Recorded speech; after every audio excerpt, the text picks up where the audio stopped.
It all kicks off on a completely trashed battlefield, where the war left a trail of pure chaos. Archimonde coughs up a ridiculous amount of red stuff after taking a critical hit to the chest. Leaning on his own weapon, he can barely stand while struggling to catch his breath. The Order's sacred sword is stuck right in his heart, and the knights are cheering that they finally bagged their target. The soldiers around him are shouting that he's the ultimate bad guy of the continent. The famous Necromancer Archimonde is looking like a pincushion full of arrows and knows his time is up. With zero way out, he accepts he's about to fade to black right there in the snow. This was the massive 10-year continental clash, where an elite squad managed to sneak in. The Necromancer actually saw this coming and set up a defense line, but it failed spectacularly, so he just takes the big hell in this historic showdown.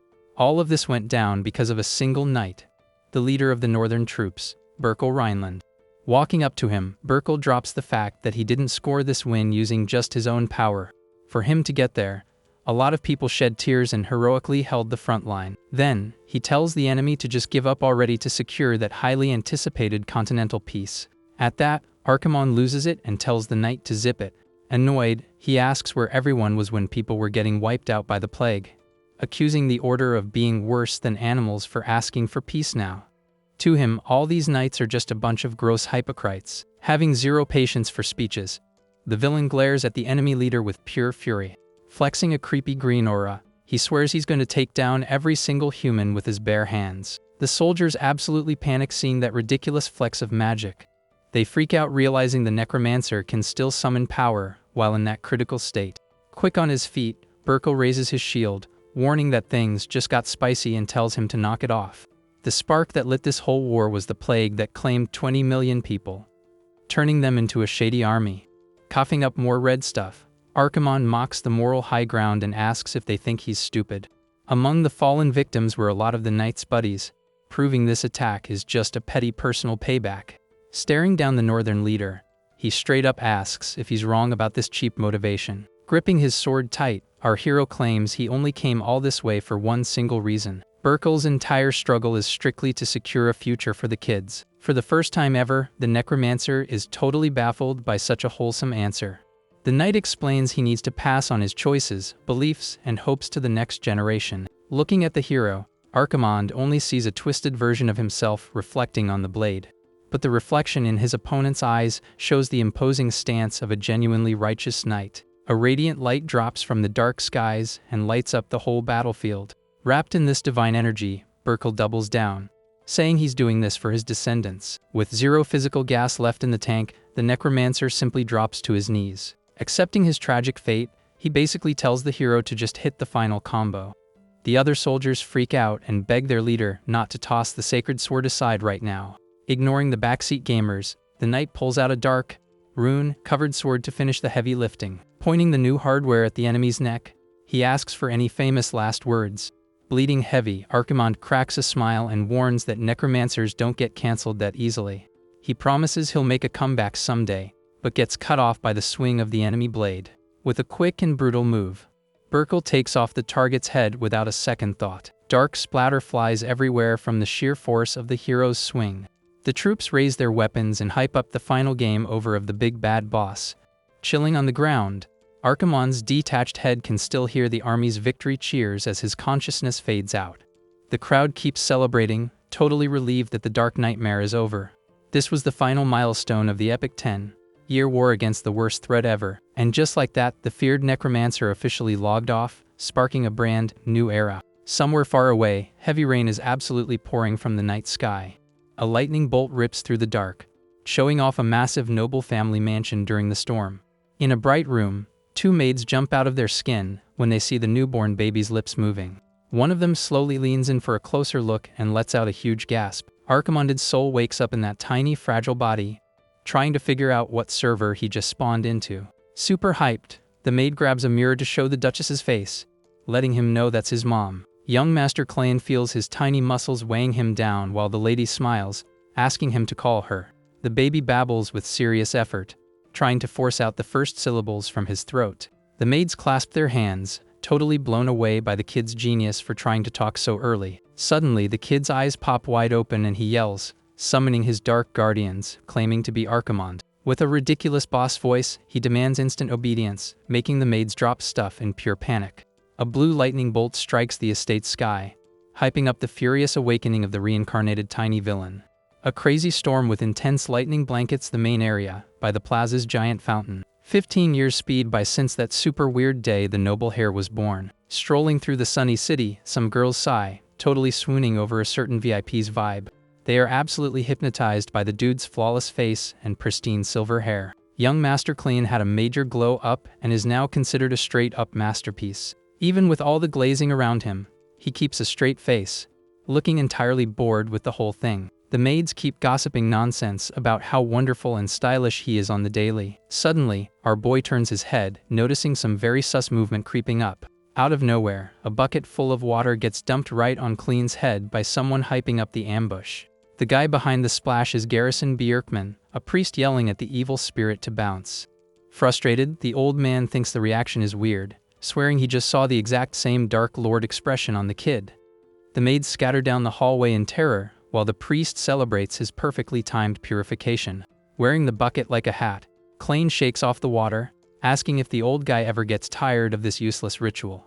Garrison claps back hard, claiming the Necromancer's evil soul is still hitting the snooze button inside the young master. While splashing more holy water on Clean's annoyed face, the priest aggressively yells that he totally just made the villain's face. Staring at the priest with zero belief, Clean asks if the old dude has completely lost his marbles. Wasting no time, the kid books it out of there as fast as humanly possible, tossing insults at the priest the whole way. Right away, Garrison points his finger and orders the guards to bag the runner, no hesitation. The fanatic warns that disrespect means a naked holy bath timeout, while the master screams his own name in protest. Drowning in this bizarre flashback, the MC realizes he definitely didn't see his life going this way. He got his head chopped off and woke up as a baby, but flexing dark magic way too early got him locked up in a monastery. Huddled in the dark, the kid went through some pure trauma and isolation in that lockdown. The priest's massive shadow became his biggest and most frequent nightmare during his timeout. Holding a book, Garrison used to coldly interrogate if he was chatting with the necromancer or the noble kid. The punishment meant listening to the priest's prayer mix for 24 hours straight without a pause button. On top of that, he was forced to take freezing ice baths with garlic floating in the holy water. To make things worse, he still had to endure absurd rituals, getting tied to a cross surrounded by purifying flames. The poor kid's cries for help echoed through the monastery chapel, and nobody ever came to his rescue. 5 years after all that nightmare fuel, Clean is chilling on his bedroom floor wearing a party hat. Hands clasped, his personal maid Aaron prays he grows up to be a super healthy descendant of the heroes. Listening to this overly dramatic prayer, the MC just looks mentally checked out. Fed up, he yanks the hat off and slams it on the ground, making the maid jump. Aaron starts sniffling quietly, dropping the fact that she made that hat with her own 2 hands. Realizing he messed up, Clean bends down to grab the loot and apologizes for being so savage. Then, the maid finishes her sentence, noting the piece was actually stitched by Father Garrison. Instantly, the guy freezes with the crushed hat in his hands, looking absolutely disgusted. Right on cue, the priest himself pops up in the doorway, calling for the young master. Wiping away a tear, the old man gets emotional, thinking the kid kept the gift he spent a week knitting. Shaking with rage, Clean completely crumples the fabric and declares he is never wearing that thing. Period. Facing the rejection, Garrison yells that the evil soul has woken up, while the teen yells back, just wanting some peace. Right then, Knight Commander Dunkel gives a slight bow and asks if the ritual is finally wrapping up. With a nervous smile, the guy mentions the possession rumors have been dragging on for over 10 years now. Pinching the priest's cheeks, Clean grumbles that the church itself already cleared him of any bugs or glitches. Ignoring the complaint, Garrison just shoves the kid to the floor and casually replies to the commander like nothing happened. The two have a totally friendly chat, while the floored MC notices how the fanatic fakes being normal around other people. The priest turns around and announces he's heading out, proving he knows exactly how to play the social game. Before crossing the doorway, Garrison shoots a super sharp side eye right at the teen.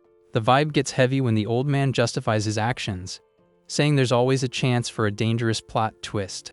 After the shady warning, the man pauses his walk down the hallway for a second. The priest throws up a heart sign with his arms, reminding him about the next ritual, while Clean tells him to get lost. Quickly, the kid waves back just to make sure the unwanted guest actually leaves. The second he's alone with his staff, the MC grabs his own hair in a total meltdown of frustration. Slumped in his chair, he asks how an official healer gets a free pass to torture people in such a wild way. Aaron agrees the old guy looks like a buff demon, but innocently asks if the master really isn't the bad guy. Holding a towel, the guy nervously laughs and lies, saying nope, because he's sick of even hearing that name. Right after drying his face, he figures if he drops the truth bomb, he'll just catch worse punishments. With his past self a shadow hovering behind him, he reflects on spending 7 years locked up and watched like a hawk. Clearly annoyed, he complains about the endless stalking, but admits the priest's high rank is the ultimate cheat code. Nosy about the chat, the maid leans in, asking what the heck an exarch title even means. Seeing her confused, Commander Dunkel steps up to break it down clearly. The knight explains it's a VIP title handed out exclusively to the absolute strongest powerhouse in the church. Down the hall, the priest's massive silhouette proves that only the head of the duchy can even deal with him. Impressed, Aaron hypes up the noble family's clout, making the kid agree like it's the most obvious thing ever. While ruffling the teen's hair, she curiously asks who the most OP duke in the bloodline was. Clean rests his face on his hand, scrolling through the options, and declares the OG leader was the top tier. The knight tries to bat for the current boss, but gets instantly shut down by the master. Looking dead serious, the MC completely doubles down on the absolute supremacy of the founder. Having zero counter-arguments for that sudden confidence, the commander just stays quiet, watching the kid. Super excited, the maid says she gets it and mentions she always knew the young master was a fan of the original leader. She points out he's always staring at the portrait, while Klain thinks his feelings are definitely not fanboy material. Dunkel cracks a nostalgic smile and talks about how time flies, throwing it back to when the house was founded. In silence, the guy locks eyes with the small painting on the wall, feeling the heavy weight of 200 years. Totally zoned in, he admits to himself that this bizarre reality is still a tough pill to swallow. The family's fancy bloodline stretches all the way from generation 1 down to the current 7th Duke. Sitting pretty at the top of that golden ladder is the framed, familiar face of the great warrior from back in the day. That hero is none other than the first Duke, the legendary Knight Burko Rhineland. Facing his own crazy luck, the Necromancer accepts the brutal irony of respawning as his killer's descendant. In his nightmares, he replays the exact frame where he spat his enemy's name with pure toxicity. The flashback brings up the hero's ice-cold, unshackable response right before the finishing move. The knight swings the blade, declaring all this was just for the future of the kids. With zero chance to block, the chopped head rolls across the snow-covered ground once again. With a massive jump scare, Klain wakes up in the middle of the night, heart racing from the brutal memory. Sitting up in his fancy bed, he takes a deep breath, trying to chill out the panic taking over his system. The guy rubs his sweaty face, cursing the trash nightmare, and mentally high-fives his own dark identity. But he admits his blind rage phase, which almost deleted the world map, is old news now. Back then, he got his head removed in the cold snow, only to open his eyes 200 years in the future. Rolling out of bed, he grumbles that he just can't vibe with this light-colored hair. Suddenly, the priest's deep voice chimes in, saying the kid was talking a lot of nonsense in his sleep. With a toxic smile, Garrison asks if he was dreaming about the villain lifestyle, showing off his crazy obsession. To keep the stealth mode on, Klain pushes the maid, acting like he was just totally burnt out lately. Furious and clenching her fists, Aaron claims she heard everything and the young master was definitely talking. Remembering the dream where he ordered everyone cancelled, Klain tells the maid to hush and asks when he supposedly said that stuff. Right then, Butler Berkman walks in dropping news about a sword demo and thanks the maid for the snitch report. Klain instantly pictures the priest's terrifying face, because the butler announces the kid's getting double purification sessions. Panicking over the setup, the MC slaps his hand over Aaron's mouth, so she doesn't leak any more info. The guy mentally roasts the crazy priest, demanding he stop pushing his buttons. Already walking the halls, the kid gets confused and asks what the deal is with this fencing demo. Walking ahead, the butler confirms it's happening and says the Duke specifically requested the young master's presence this time. Aaron happily snacks on a sweet next to Klain, who is still trying to figure out why his dad even wants him there. Berkman looks back mid-chew and asks if the maid is bugging the kid, but the master tells him to chill out. Watching the girl demolish the food looking super happy, Klain just notices how much she's enjoying the VIP treatment. Checking out the massive luxury hall, the MC finds it super weird that the Duke never invited him to this stuff before. To clear things up, The butler smoothly explains that the Branch family dropped in for a visit. Downloading the info, the teen lowers his head a bit, thinking about this squad of distant relatives. A few snobby-looking nobles stare the kid down from across the room, and he instantly knows the toxic squad has arrived. On the other side of the hall, one noble laughs and tells the others to call the kid Lord Archimond instead of Klain.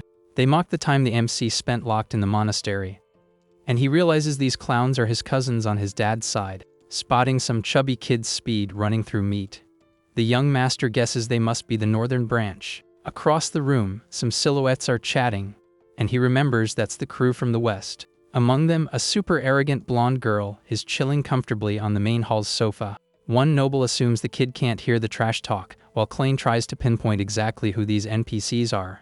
The guys keep whispering behind the hear's back, calling him the trash of the Rhineland family. Annoyed by the sheer audacity, the MC throws a death glare over his shoulder, mocking this whole family unity joke. He turns his head and ignores their names, fully aware these relatives only bark loud because the duchy is falling apart. The fact that they openly disrespect a direct bloodline heir speaks volumes about the noble house's current messy status. In the center ring, two swordsmen are trading crazy fast blows during the highly anticipated combat showcase.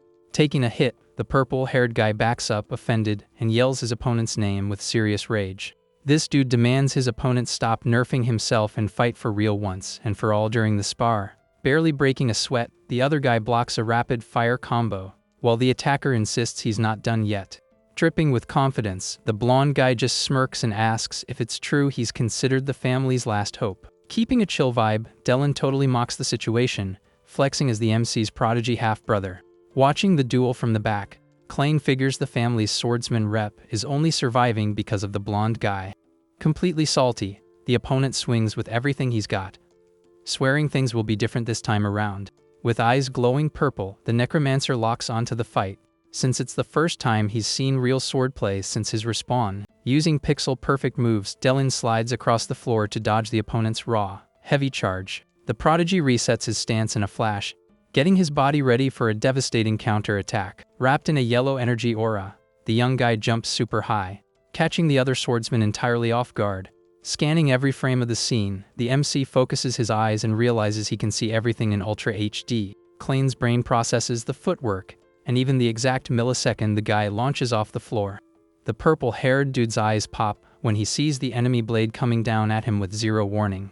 Even the mana flow lights up for the young lord, who spots the move as the Rhineland family's secret art. With a brutal strike, Dylan drops the meter sword technique and slams the opponent straight into the floor. The impact ends the match right there, leaving the defeated guy wrecked in the middle of the magic symbol. Looking down at the loser, the winner casually reminds him he already called who was really going to struggle here. The noble crowd is mind blown by the top tier tech and hypes up his insane ability to pull that off in public. Scratching his face, Klain gets that the fight was a massive flex for the relatives, but he's confused about what just lit up his vision. Out of nowhere, a hyped voice shouts the young lord's name in the middle of the bright hall. Dylan walks over asking how long he's been lurking, and the MC replies he literally just walked in. Smiling ear to ear, the older brother says he would have tried way harder if he knew his little bro was watching. Klain stares at the blonde, admiring how the guy has maxed out stats and everything, and wonders again why the family is really visiting. The kid suspects the cousins are here to leech more cash, when a deep voice praises Dylan's epic performance. Walking with major boss energy, Patriarch Henkel gives props to his son for mastering the bloodline's secret move. The blonde gives a respectful bow, and Klain closely watches the man running the family he respawned into. Looking super proud, the dad acknowledges all the insane grinding the young prodigy put in lately. Watching them interact, the MC figures this genius swordsman must be the Duke's last remaining flex. Standing by, Commander Dunkel hypes up the kid's accuracy, calling that natural talent totally broken. A bit flustered by all the glazing, Dylan smiles humbly and admits he still needs to level up a lot. The Patriarch brings up the founding hero's famous last words, demanding his knights always be the Empire's absolute best. Henkel taps the kid's shoulder, telling him to lock that message in his heart and keep pushing forward. Right after, the leader shifts his gaze and calls for his youngest son with a really chill tone. Surprised by being in the spotlight, the teen stays quiet, waiting to see what the boss of the duchy has to drop. In slow motion, the massive dude reaches his hand out toward his youngest son's head. Giving the kid a gentle head pat, Heinkel sadly admits he can't sense a single drop of mana in him. Klein apologizes with his head down, secretly bummed out about being dead weight with zero future prospects.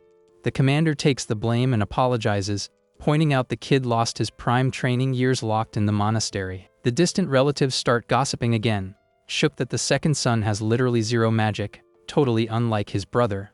They do the math and figure the main bloodline is a bust, giving the Branch family a free pass to take the wheel. Walking away from the drama, the MC makes it clear in his own head that he doesn't give a single care about their trash talk. But the flashback of Hero Burkle claiming he fought for the kids' future hits his brain like a truck again. Taken over by rage, the Necromancer completely clenches his fist while listening to the background laughing. Super salty, he wonders how the founder risked his life for these absolute clowns, confirming this house has hit rock bottom. Right before dipping from the noble hall, the kid catches his older half-brother's nice goodbye. Out in the hallways, the duel's loser blocks Klein's path, roasting an hare who doesn't even know how to swing a sword. With a toxic smirk, the guy calls the MC the family's biggest disappointment for acting like royalty while having zero skills. Keeping his cool, the kid stares down the average relative and asks if sneaking around with girls is really a flex. Triggered, the noble asks if Klein thought dropping cash would stop the rumors, calling him a gullible idiot. Right then, heavy footsteps boom down the hall, followed by a voice asking who's talking all this garbage. Jump scared, the guy falls flat on his butt, completely frozen by that terrifying boss aura. Furious, Commander Dunkel grabs the coward by the collar, warning him not to take his massive L out on the little brother. The man yells that this trash doesn't even know who his own mom is, leaving Klein totally speechless. Hearing that, the MC throws a dark glare over his shoulder and asks in a totally threatening tone what he just said. Hit by that heavy pressure, the cocky relative starts sweating buckets, feeling actual, genuine fear of the young master. The kid knows he isn't mad about some unknown mom, but about this Branch family's ridiculous superiority complex. Looking at this pathetic display, the Necromancer mentally asks how such an epic family managed to fall off so hard. Remembering the finishing blow he took in the war, he wonders why the bloodline of the hero who took him out became a literal meme.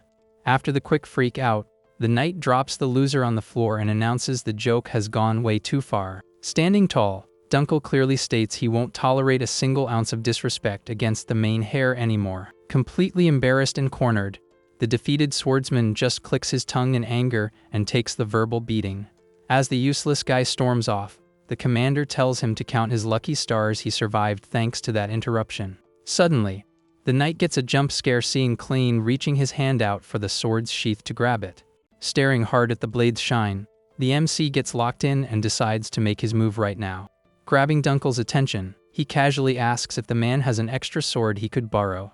Later that same night, pure silence takes over the massive noble estate's grounds. The commander hands the weapon over to the young master, but definitely isn't hiding his curiosity about the random request. Standing in the middle of the pitch black training field, Klein just mutters while testing the weight of the gear in his hands. Swinging the blade, the teen tries to remember exactly how Deline pulled off that meter move and quizzes the knight about it. Already locking into a combat stance, the kid says he needs to fact-check one detail and tells the man to come at him first. Watching from a distance, Dunkel gets philosophical, figuring the youngest son hasn't given up on the sword path after all. But he feels bad it's way too late for the teen, since someone with zero magic could never become a legit knight. Plus, the man thinks the meteor technique was crafted by the Duke himself, making it impossible to just copy the pose. In the zone, the Necromancer closes his eyes and realizes that earlier fight is still running at max resolution in his brain. He perfectly replays his half-brother's exact positioning and footwork in his head like a VOD review. Breaking down the frames, the teen focuses on the exact timing of the jump and the path the slash took through the air. The hardware on this new body is so broken that he even understands the exact mana flow running through the skill. When he opens his eyes again, a purple magic glow beams from the MC's pupils right into the dark. Feeling a sudden pressure drop in the air, the knight turns around, getting seriously spooked by the sudden weather shift. An insane energy hits the man, and he instantly recognizes the crazy scale of that mysterious power. Eyes wide in pure shock, he refuses to believe what's about to go down on the field. With an explosive dash, Klein flawlessly mimics the family's secret art, launching a massive purple slash. The Dark Lord's old shady mana flows intensely through the kid's sharp vision during the surprise combo. The MC just stands there chilling while a massive aura of power radiates from his body without breaking a sweat. The destructive hit shatters the background rocks right in front of Dunkel's mind, blown face through the smoke. Trying to process this literal glitch in the Matrix, the commander just stutters the master's title, having no clue how at 0 skill, Kid pulled it off. With a cocky smirk, Clean looks at the aftermath, genuinely shocked that his cheap bootleg version worked so well. Later that day, little Aaron is making a totally goofy face, having zero idea what's going down in the room. Priest Garrison is sweating cold and looking super stressed out while running another one of his Punisher purifications. Staring into the bubbling bucket, the old priest refuses to believe the kid's insane stamina underwater. Cheering like a maniac, he announces the young master held his breath for over a solid minute. Clean pulls his head out gasping for air like his life depends on it, yelling at the crazy guy if he wants to do the next ritual in a fish tank. Complaining about the bonus torture, the kid hears Garrison laugh, excusing it by saying he felt a super creepy vibe coming from him. Annoyed, the MC asks if he has to tank this abuse, just because the priest got a bad gut feeling. Right then, Dunkel walks into the room holding a sus letter and calls the teen with a dead, serious look. Towel drying his hair, Klein asks who the mail is from, and the knight explains the defeated cousin sent it. Instantly, the kid raises an eyebrow, super suspicious of yesterday's coward suddenly acting all nice. Inspecting the scrap of paper, he mutters to himself, trying to crack the real agenda hiding behind the text. The message is an invite for a hunting competition, which sounds way out of character for that gross relative. Reading the room, the hair figures Dalton just needs a weak excuse to drag him out of the safety of the mansion. The commander wants to know if he's actually going, and the teen calmly replies he doesn't see any reason to dodge the invite. Throwing a super shady side eye, the Necromancer mentally notes this setup could actually work out perfectly for him. After all, the MC knows he's holding a seriously overpowered trump card now to handle himself solo. He spent the last few hours spamming the meteor tech in his head thousands of times to hard-wire the muscle memory.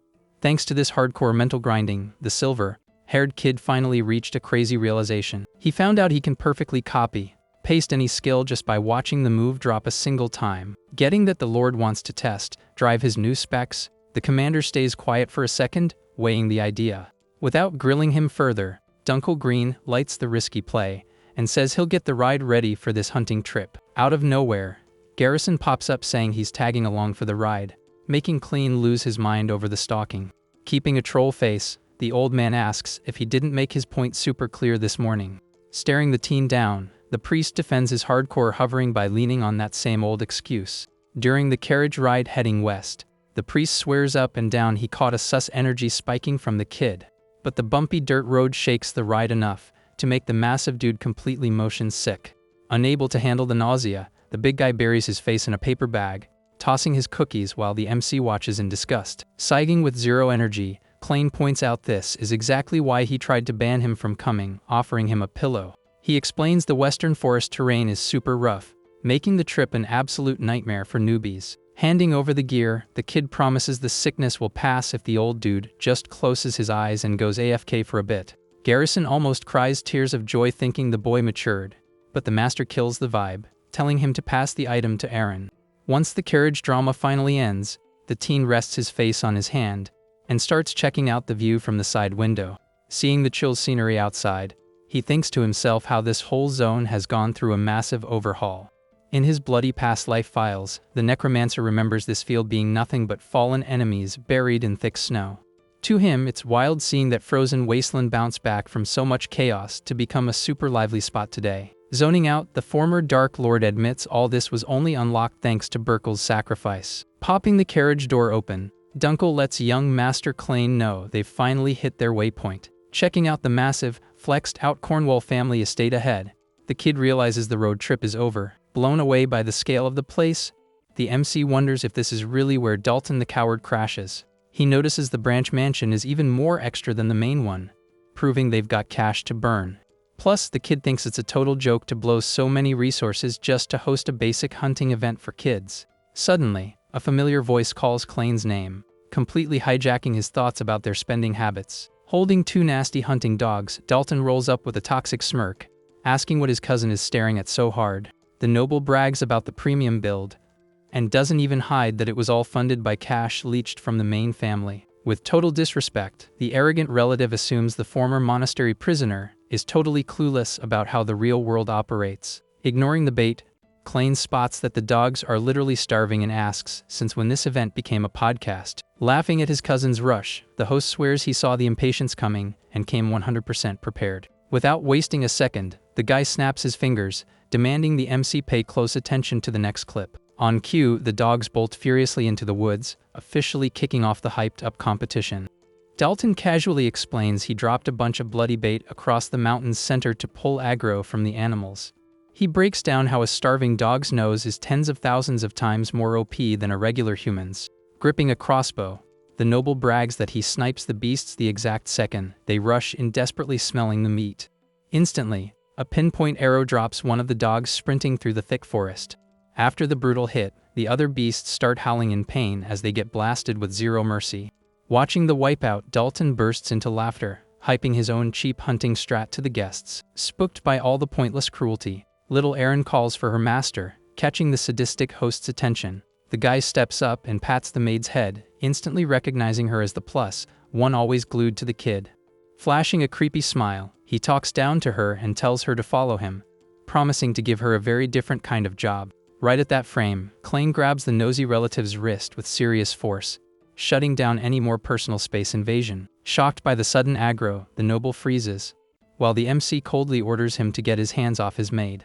With a totally lethal glare, the former Necromancer threatens to snap the guy's arm if he doesn't drop the girl immediately. Backing up from the jump scare, the purple-haired guy yanks his arm back fast and lets out a nervous, offended chuckle. Storming off toward his own horse, Dalton grumbles about the youngest kid's bossy and arrogant attitude.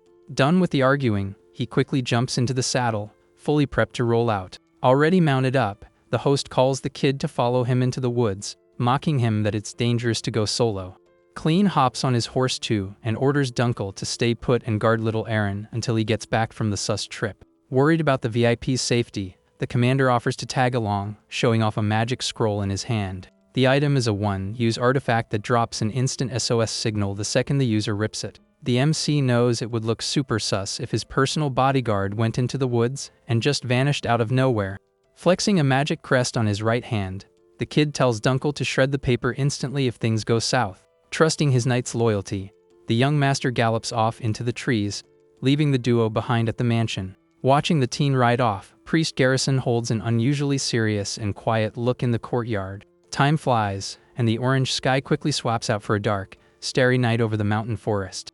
Riding through the tight trail, Klain calculates the target can't be far and keeps following the obvious tracks. Suddenly, the kid pulls the reins, surprised to hear Dalton's voice echoing through the dark, confirming he made it. The coward is casually sitting on a downed animal, holding his sword, and asking what took him so long. Stepping off his horse super chill, the MC stares down the crazy relative, wanting to know what the master plan is this time. Drawing his own blade in a flash, the hare gets ready for any jump scares coming from the shadows. Just ahead, a bunch of horses are lying out cold on the ground, showing off the mess the sniper left behind. Showing zero guilt, the noble claims this creepy setup is just the grand finale for today's event. With eyes wide in pure crazy mode, Dalton points his weapon at the youngest, declaring him as the ultimate prey. Klain repeats the threat, totally unimpressed, while the opponent swears he's going to chop his head off and toss it at Prodigy Deline's feet. Faced with this level of stupid, the Necromancer cringes at his current family's pathetic state, calling them a hollow shell with zero stats. Right then, a squad of armed goons pops out of the forest shadows, and Dalton guarantees the kid won't even have a window to react. The hired guns smile in a creepy way, while the ambush leader confidently states the duchy basically belongs to them now. Several archers posted up on the rocks lock onto the solo kid, telling him to curse his own useless blood before checking out. Scanning the entire trap, the MC tilts his head slightly and just coldly agrees with the statement. Drowning in ego, the assassin celebrates that by tomorrow the whole server will be laughing at the Sword family's massive downfall. With a twisted grin, he loves the idea of dropping fake lore that the young lord turned into cheap dog food. Instantly, the memory of the legendary Burkle pops into Klain's head, remembering that old speech about the kid's future. Thinking about the bitter irony, the silver-haired kid lets out a muffled laugh at how pathetic the bloodline has gotten. Unable to hold back, the ex-villain face palms and just bursts into loud laughter that echoes through the quiet woods. The guy gets totally confused by the hysterical reaction and asks, super annoyed, if the victim's brain totally crashed right before the end. Wiping a tear from his eye, the teen slowly resets his vibe and drops a threatening one, liner into the air. Half of Clean's face goes dark and his eyes glow intense red, as he calls his cousin a punk who got way too bold. Feeling a crushing pressure hijack the zone, the coward instantly starts sweating cold, dropping his tough guy act completely. Staring down the human trash in front of him, the Dark Lord asks how they dare disrespect the bloodline built off his own game over. A storm of dark energy starts spiraling out of control around the MC's tiny body in the middle of the clearing. Freaking out, Dalton stutters, asking how the zero-mana kid is casting spells, but the boss drops the bomb that this isn't magic. Totally wrapped in terrifying darkness, the Necromancer announces with a deep voice that they're looking at pure demonic energy. The hired goons hit the panic button seeing the cursed visual, wondering what kind of glitch this kid even is. Eyes wide in absolute shock, the ambush boss finally processes the words and realizes they messed up big time. With a scary smile lit by green flames, the Lord instantly hits the summon button on the ancient evil spirits buried in the code. Pulling power from the bottom of his soul, he commands the lost souls to get up and serve him again under his true username. Driven by the reincarnated villain's absolute will, dozens of bony skulls start popping out of the flames, ordered to devour everything. The dark entities multiply fast across the forest floor, thirsty for damage and hyped to delete the targets around them. Shaking from head to toe, Dalton refuses to believe the dark myth is real, connecting the dots in pure terror. An entire army of creepy skeletons stands up right behind the kid, while the cousin screams the legendary Necromancer's name. Reaching his hand forward with a straight-up demonic look, the teen orders the mobs to wipe out every single enemy in the lobby. Watching the upcoming wipeout, the former Lord thinks in the dark that he totally thought he forgot this kind of violent vibe. But hearing the screams of panic mixing with the sound of rattling bones, the mortal villain's old aura comes rushing back at 100% capacity. Isolated in the dark, the MC reflects that 200 years passed like an endless loop of days. But deep inside that void, he can clearly feel an energy pinging non-stop. The voices of the fallen spam his DMs in the dark, and the Necromancer gladly accepts the invite. This familiar connection brings back deep files from his past playthrough. Covering his messy face, the teen absolutely vibes with that awesome nostalgic feeling. Sweeting pure panic, Dalton refuses to process what's rendering right in front of his face. One of the mercs yells the famous Dark Lord's username when he sees the bony army popping out of the ground. Flexing pure toxicity, Clean confirms that's exactly what they used to call him back in the day. The goons are shook, realizing the possession rumors weren't just fake news. Terrified, they notice these summoned mobs have pitch black bones, with red energy beaming from its eyes. One of the skeletons mutters the command to take out the targets. Dalton goes completely silent, unable to compute the absolute stat disadvantage of the situation. Trying to play it cool, one merc nervously laughs, calling the mobs just a bunch of useless bony boys. The MC lowers his eyes with a dark look after hearing his own squad get trashed like that. Dalton gets his confidence back, claiming he's crushed hundreds of these trash mobs on quests, but questions their black skin. The coward ignores the hazard warning and says they'll take one of those bones home as merch. Right after, he orders his crew to clear the mobs blocking the path first. Pulling the strings hard, the archers lock onto the undead horde. The ambush boss tells the ranged units to prep a heavy strike. The goons load up their heavy combat crossbows as fast as possible. Without hesitating, the squad commander screams the order to open fire on the solo enemy. A massive spam of arrows fills the forest sky, heading straight for Clean. The projectiles drop at insane speed to secure the knight's main kill. Locked into combat mode, the young lord's eyes glow with intense magic. Dozens of arrows slam into the mud, missing literally everything important. Believing he scored the debut, Dalton laughs loud, picturing his cousin looking like Swiss cheese. But his hype dies instantly when he realizes the attack did 0 damage. A solid wall spawned right in front of the kid, tanking every single enemy shot. The black skeletons use their own hitboxes as shields to protect the Dark Master from the ambush. With a sadistic look, Clean figures 200 years is long enough for the server to forget about his army. The snipers are mind blown seeing the mobs pull off a perfect block out of nowhere. Staring at the goons, the teen guesses they probably think these are just standard low-level skeletons. Totally confident, the MC makes it crystal clear his summons are built different. Dalton is completely stunned, locked by fear when told to pay close attention. Instantly, Clean orders the first unit to drop the shield wall and push. He remembers with disgust Hero Burkle claiming he needed to cancel him to protect the North's future. Clenching his fists in rage, the Necromancer swears to crush anyone who mocks that sacrifice with his bare hands. The bony mobs sprint at crazy speed to execute their lord's brutal command. Seeing the hardcore push, the coward hits panic mode, asking since when these things can sprint. A terrifying wave of undead floods the forest, super thirsty to deal damage to the enemies. One merc tries to chill the squad out, yelling at everyone to hold the line against the beasts. But he barely finishes the sentence before taking a massive slash to the chest, spitting a ton of red stuff. The dark summons shred through the human defense lines in an absolute wipeout. Dalton curses in despair seeing his pro players get deleted so effortlessly. Out of options, he demands the second crossbow unit flank the skeletons to try and stall the push. The goons on the ground look up and spot a new hazard spawning in the treetops. A few skeletons are already camping the high branches with crossbows ready to fire. Panicking, one merc yells that the beasts have ranged weapons and tells everyone to run. Keeping a cold face, Clean just whispers the fire command at the fleeing targets.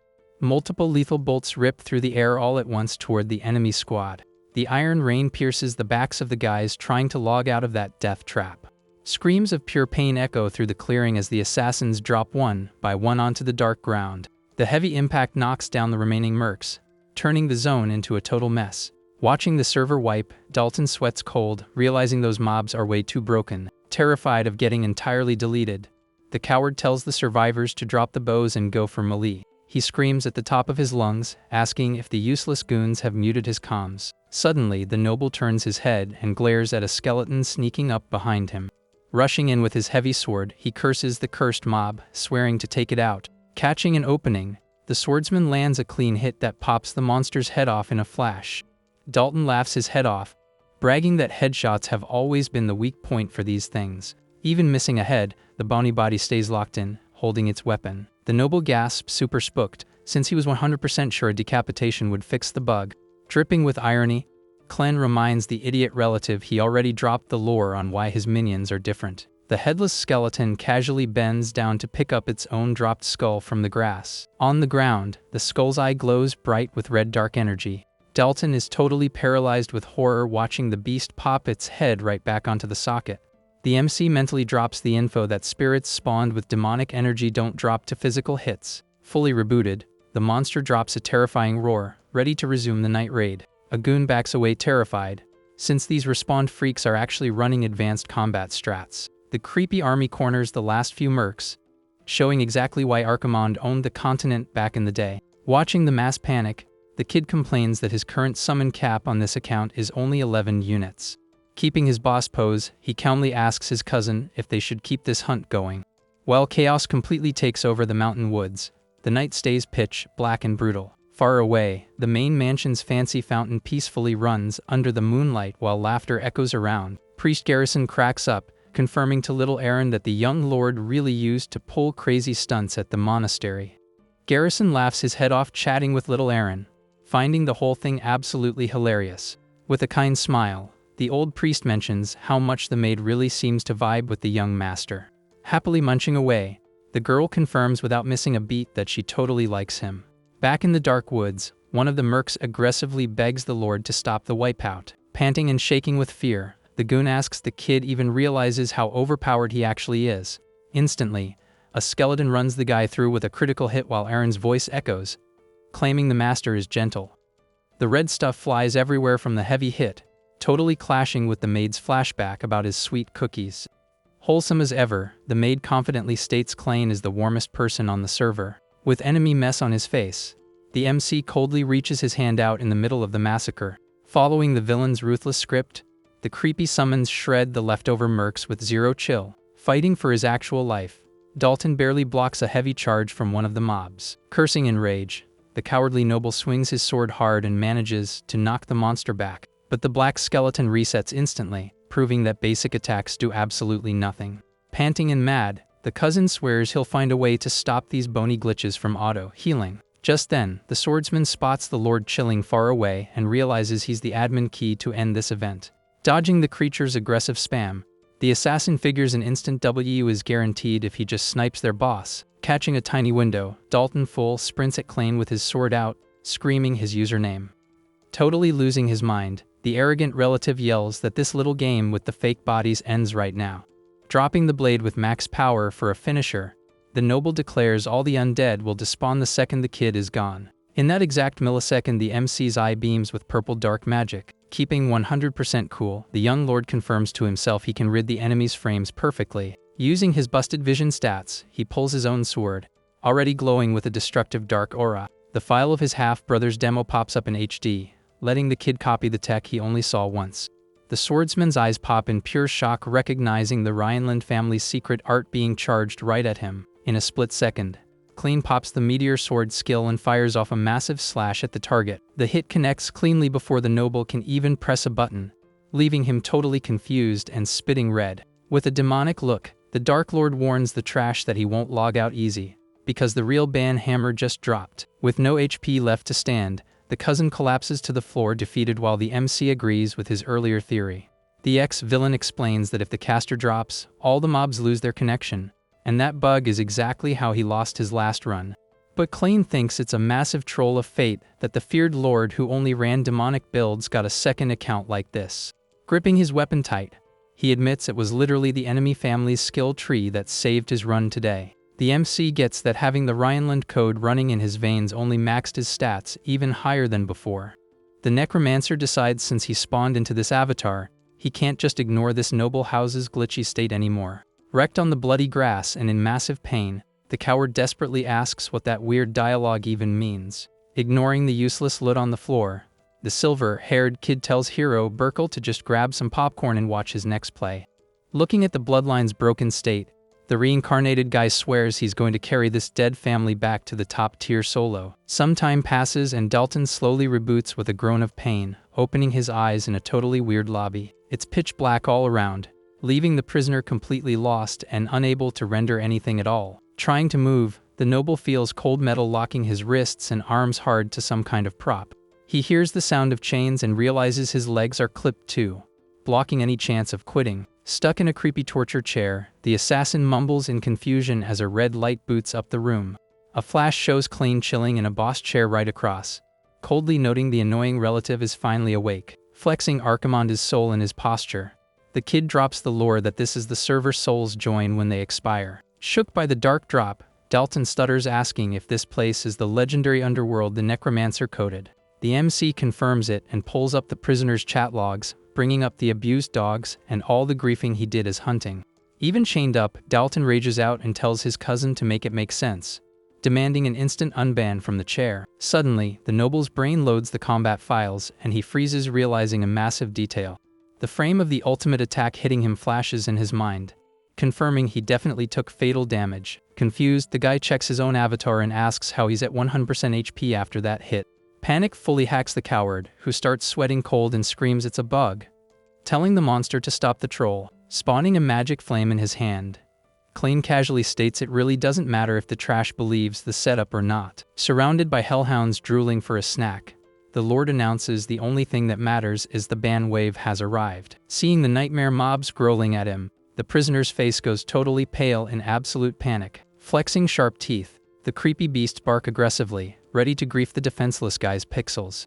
The salty souls of the players he griefed manifest in the beasts, adding heavy weight to the punishment. Yanking the chains with everything he's got, the noble tries to clip out of the chair, while the Necromancer tells him to listen up. With zero mercy, the dogs start munching on the live prisoner, pulling insane screams of pain from deep in his code. Getting shredded, he cries for a medic, feeling the exact same toxic damage he dealt to others for years. Bloody tears roll from the banned guy's eyes, showing off the infinite pain of that brutal underworld timeout. The Lord watches his relative get slowly deleted, coldly letting him know he built this exact hell level himself.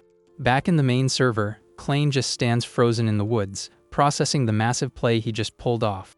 The black skeletons idle behind the boss, until he turns his head feeling like a quest needs wrapping up.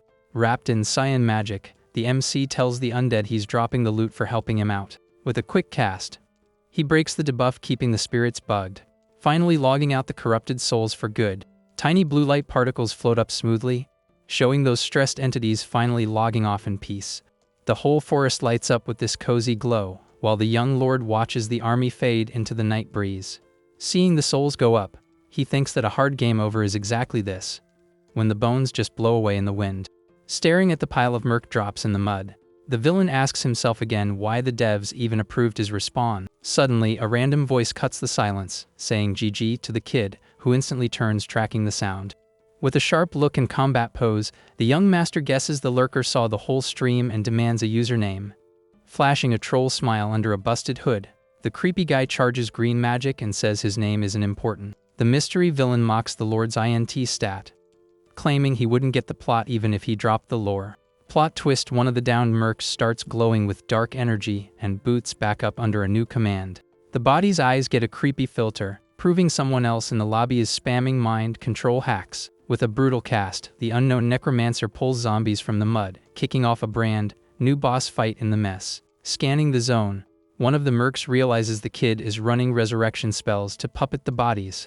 The goon sighs in relief, figuring out the target is a Necromancer, thinking the floor loot will still be super useful to them. The assassin's toxic, echoing laugh breaks the heavy silence of the dark mountain. Meanwhile, at the main base, Aaron excitedly calls Commander Dunkel over to hear some hilarious old lore about the master. But the dude completely ignores the girl, saying with a zoned-out voice he'll check the podcast later. Gripping the SOS scroll, the bodyguard wonders why the young lord would equip an item strictly meant for disaster mode. It's been 3 hours since the hunting queue popped, leaving Dunkel with a massively bad gut feeling. Unable to just camp the spawn anymore, the commander decides to push the woods, but gets blocked by a local guard. The NPC warns it'd be a major violation to drop his post now and suggests he just AFK a bit longer for the event to end.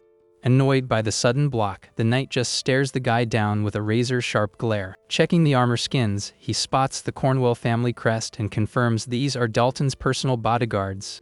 Now Dunkel knows for a fact they were setting up a trap this whole time and locks in his role as the main hair's tank. Projecting a crazy heavy aura, the knight makes it crystal clear he won't hold back if they try to body block him again. Spooked by the massive pressure, the Trash Branch family's guard just gulps, totally silenced.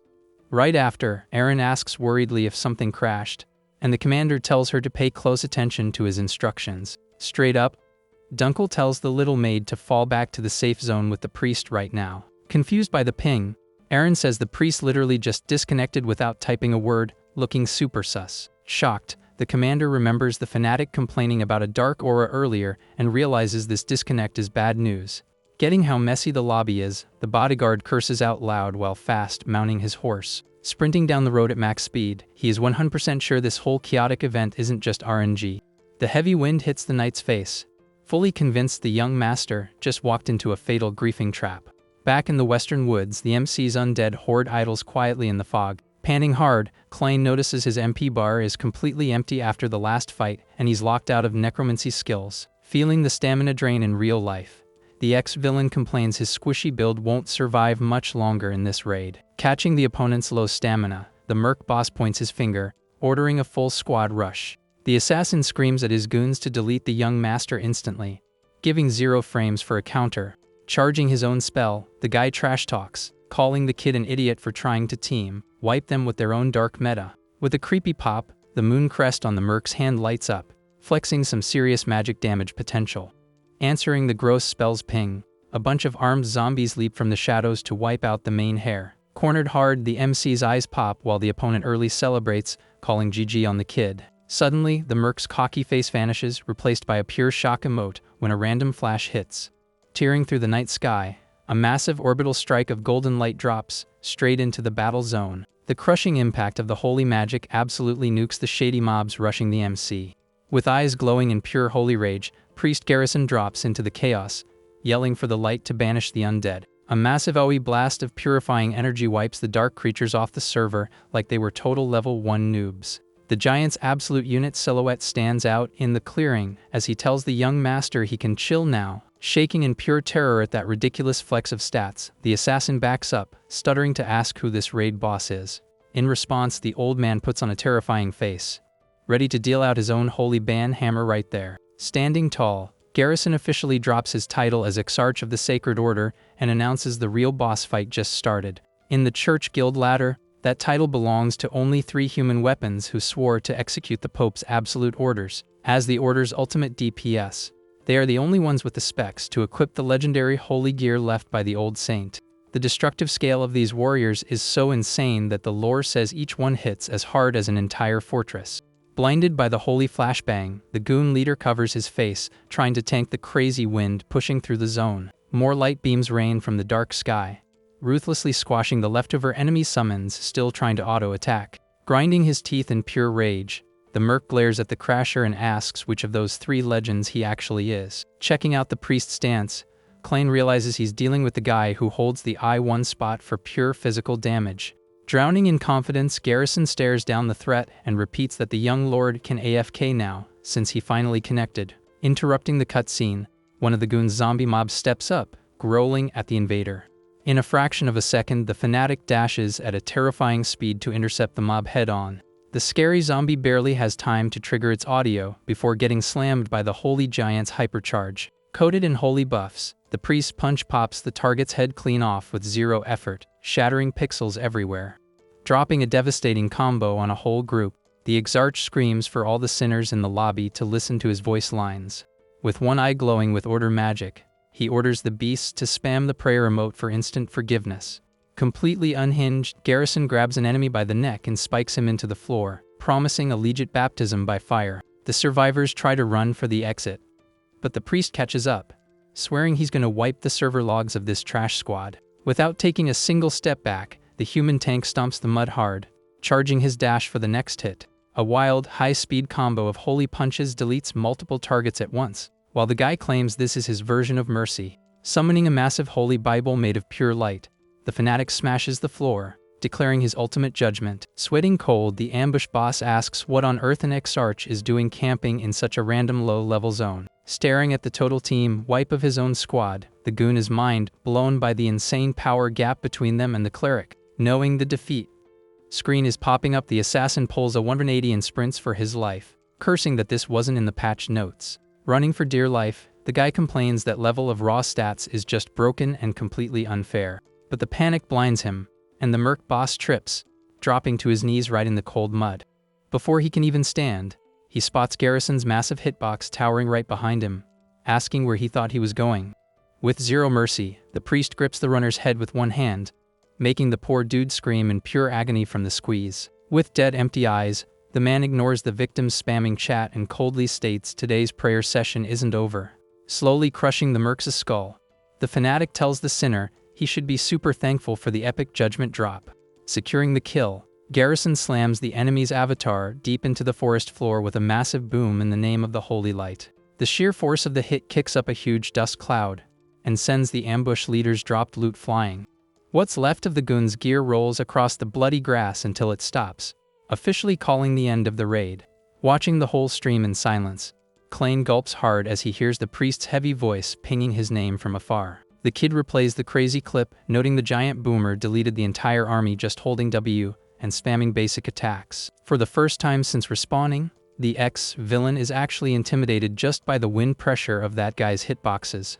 Completely shook, the MC processes the data that over 20 targets just got farmed in a matter of seconds. Stepping out of the thick fog, the cleric reaches a bloody hand toward the here, looking like an absolute horror boss. With the zone covered in mess, Garrison mentions he dashed straight here the second he pinged the Necromancer aura. Keeping a chill face despite the scars, the old priest notes this whole setup is super glitchy. The kid stays frozen and totally stressed, while the exarch scans the leftover dark energy on the ground. Checking the logs, the cleric figures the creepy power he tracked earlier doesn't seem to match the young master. Sweeting bullets, the MC mentally sends a massive roast to the fanatic. Gripping his own busted arm, Klain calculates that one wrong input here means an instant game over. Right then, a panicked voice cuts the late-night tension, calling out for the noble hare. Riding in on horseback, Commander Dunkel shows up looking desperate, asking if the kid is okay. Shocked by the random assist, the Lord just mutters the bodyguard's username.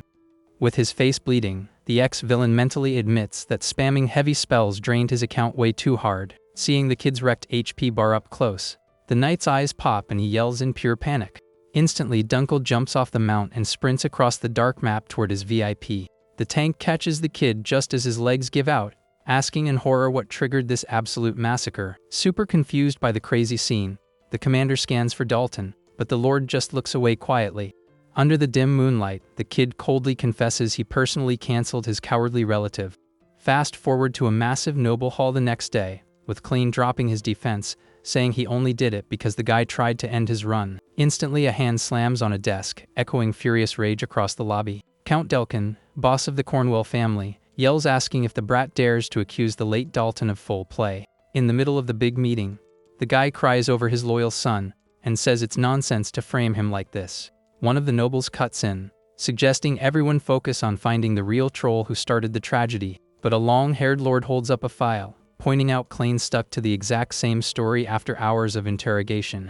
Staring the count down, the dude drops the receipts proving 20 mercs were hired by Delkin and went missing the exact same night. Sweating bullets over the leaked logs, the branch leader mentally curses his goons for leaving so many tracking pixels behind. Across the room, someone argues the lore still has plot holes, since the useless kid never even equipped a sword. The other suits nod, throwing back to Patriarch Heinkel himself confirming the youngest kid has a flat 0 mana pool. Seeing the debate tanking, Delkin realizes his account is permanently banned if they prove he set up the trap. Trying a comeback mechanic, he lowers his head and tells everyone to check out the young master's sus track record. The count pulls up the old fake news about the kid's mom and his crazy claims of being a necromancer since level 1. The long-haired noble tells the leader to moderate his chat before spamming garbage in an official meeting. Completely triggered, Delkin accuses Klain of paying off assassins to frame his son, but gets cut off hard. Jump, scared by the sudden shout, the count turns his head in panic to see who just crashed his speech. Walking to the center of the room, the hare announces he's heard enough fake lore and won't take this trolling anymore. Totally chill, Klain repeats he just countered the gank and drops the fact that Priest Garrison clipped the whole thing. The desperate relative accuses the kid of straight up lying, but the MC throws the aggro right back at him. Flashing a toxic smirk, the Necromancer mentally jokes that his Dark Lord backstory must be canon then. While the count grinds his teeth in pure salt, the teen remembers the promise he made after deleting the coward. With a focused, dark glare, he swears to carry and rebuild the clan without letting these leeches crash the server. Suddenly, heavy banging on the hall's giant double doors totally kills the room's tense vibe. The doors slowly swing open, and a super confident female voice drops a quick, "My bad, I'm late." Walking with massive boss energy, Leia, the Grand Commander of the Sacred Spear Order, makes an epic entrance. Checking the new player from the corner of his eye, Klain thinks it's weird she's here since she skipped all the tutorial sessions. Some suits whisper that this quest has nothing to do with her faction, but Patriarch Heinkel announces he gave her the invite link. The long-haired noble clears up that the late Dalton used to take direct commissions from her guild back in the day. Because of that direct network connection, the guy confirms the commander has full admin rights to join the trial. Right after the lore drop, the blonde scans the entire lobby with a crazy sharp and intimidating glare. Walking right up to the MC, the knight locks eyes with him without dropping a single line of dialogue. The young lord gets super confused when the lady requests a private voice channel with him. While one of the guys asks why she needs a 1v1 chat, the kid's dad green lights it as long as it's a fast speedrun. The patriarch tells his son to follow the guest ASP, leaving the teen sweating a bit. Out in the fancy halls, Klain mentally complains about how dealing with high-tier nobles is always an absolute headache. Pausing his walk, he figures this random event could actually turn into a massive buff for his master plan. The kid quickly calculates the chat is either a fact check, a murder suspect vibe check, or just a random skill test. Convinced his own dad is testing his stats, the hare decides he won't dodge this surprise side quest. With ambition locked in, the ex-villain swears he'll manipulate her network to climb the ladder and opens the side door. The commander steps into the small meeting room with firm, super elegant steps in her heels. In total silence, the lady slowly turns her head to face the teen who just walked in behind her. Taking a step toward the kid, she breaks the ice by getting his attention with a super flirty tone. Pushing Klain into a literal corner against the door, the blonde invades his space and asks in a smooth voice if she can touch him. Blushing hard and panicking over the zero personal space, the guy wonders if his game is actually glitching right now. Besides being a total 10, Leia is the oldest daughter of a massive guild and maxed out her spear stats like nobody else on the server. In recent raid logs, the official stats prove just how brutal this warrior girl actually is. During boss fights, she spins her weapon like it's nothing, spamming massive AoE slashing damage. With intense focus glowing in her eyes, the knight dashes through the battlefield at a broken speed. Giant mobs barely get to trigger their roar animation before getting totally wiped by her rapid charge. Soloing the zone, the Sacred Order boss farms dozens of high-level beasts without taking a single point of armor damage. After finishing the wipeout, the girl lands smoothly on the ground, proving she's literally untouched tier 1 DPS. The commander's absolute broken stats turned her into a server-wide legend thanks to her insane kill counts against these mobs. Snapping back to the present, the MC tries to slide away nervously and asks what his cousin thinks she's doing. Ignoring the complaint, she keeps closing the gap and tells him to stop faking a wholesome family bond. Then, the kid remembers his dad dropping the lore that this commander was actually a distant relative. But the ex-villain's brain instantly connects the dots that she doesn't share the same bloodline code as his aunt. Blushing just a bit, the warrior whispers that from this frame on, the chat is strictly off the record out of personal curiosity. With a sudden combo move, she pins the silver-haired kid against the wall, pulling a jump scare yell from the Lord. Staring down her cornered prey, the lady insists on touching him, completely frying the Necromancer's CPU. Just outside the room, the kid screams at max volume demanding to know where this absolute crazy behavior came from. Going aggressive, Leia grabs the kid's wrist, demanding he show his hand right now. Scanning his palm, she spots the skin is super soft and smooth, with zero training calluses or combat damage. The hero mentally hits the panic button from the stress of seeing his cousin rubbing his fingers like a weirdo. She states that tendons don't lie about a zero weapon use stat, sliding her thumb in a totally invasive way. Not getting the plot, Klein asks what her point is, and gets hit with the direct question of whether he didn't actually use a sword in the fight. The warrior is highly sus about how a player with zero sword grinding marks managed to solo a knight and 20 assassins. Taking the shot, she drops the bait to see if the young master tapped into some other broken mystery hack to survive. Finding a window, Klein shoves the lady away with a quick push to reset the room's weird vibe. Overflowing with confidence, the guy throws shade, asking if she's going to spam that same trash lore about him being Archimonde. The ex-villain instantly flags this girl as a high-threat player who's just trying to bait a misplay in the dialogue. Knowing skipping the prompt counts as admitting guilt, the Necromancer decides to out-edge the commander and trolls her theory. Instead of getting spooked, Leia bursts out laughing, throwing the Dark Lord's username around like it's a massive meme, trolling the kid's face. The blonde says it's literally impossible for a short king like him to be the respawn of such a terrifying boss. Standing in the middle of the room, the guy gets completely stunned, locked processing that free insult. The critical hit lands right on the former lord, leaving him absolutely triggered by the random height check. Shaking with pure salt, the teen asks if her mic glitched, but the warrior doubles down, asking if she needs to repeat the text. The knight completely destroys the kid's ego, listing off that he has zero proportions, no deep voice, and zero aura, just being a shorty. Even knowing her stats check is wrong, the Necromancer takes massive emotional damage from the toxic review. Tossing a look over her shoulder, the girl drops a bet saying she'll let him kiss her if he actually manages to win a 1v1 against an official knight. Hit with that bizarre side quest reward, the hare goes completely silent, having zero clue how the chat derailed this hard, with his brain short-circuiting. Klein wonders why she'd drop such trash loot as a reward right after verbally destroying him. He figures this must be some weird political bribe, while watching his cousin casually walk toward the exit, lit by the sunset in the window. The commander pauses for a sec before finishing her internal monologue. The blonde mutters to herself dead serious that the legit dark villain would never play it that safe and quiet. Soon after, footsteps echo in the hall, signaling the duo is finally heading back to the lobby to unpause the trial. Back in the center ring, the MC admits to himself he was an absolute noob to think these nobles would actually believe his logs. The Cornwell Count keeps a cocky pose, fully aware that a banned kid's chat history is worth literally zero in this server. Curious about the long AFK, the long-haired noble politely asks what they were whispering about in private. Just as the knight steps up to answer, a random action entirely breaks the room's vibe.